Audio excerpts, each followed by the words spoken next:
But in my opinion, businesses are desperate for more of what I call strategic leaders. And my belief is that you all can be those strategic leaders, not just to your own teams and bring out the best in those people, but you can be the strategic leaders to the C-suite, to the executives.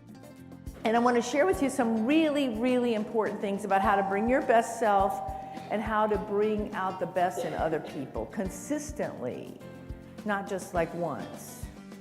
See, that's what being strategic and proactive gives you. In order to influence people, you have to be your best self, because we're trying to create environments for them to bring their best self. But we have to be prepared to do that. We can't do that on the fly, and we certainly can't do it if we're fatigued.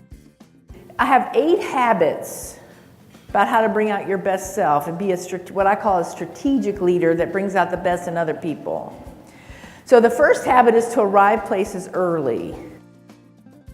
Now, why would that be an important habit?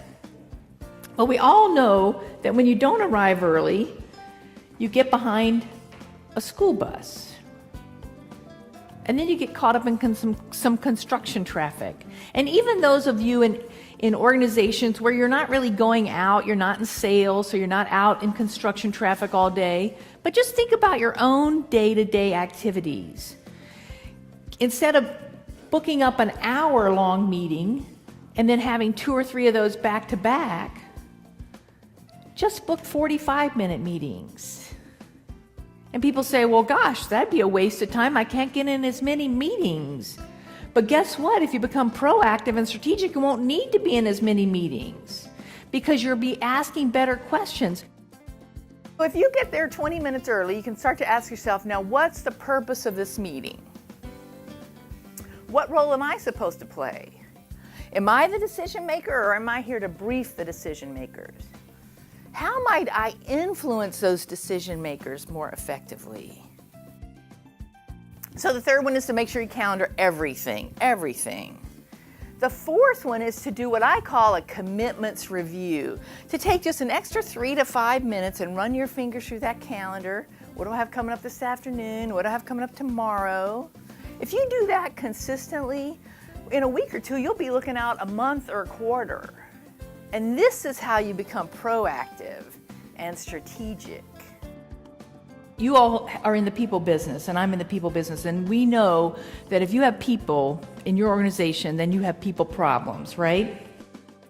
So the personal responsibility, if you want to control your own destiny, your career destiny, the destiny of the HR organization, the destiny of the entire company, if you want to control that, then you got to manage those conversations in your head, and you got to be proactive and strategic and not just be reactive.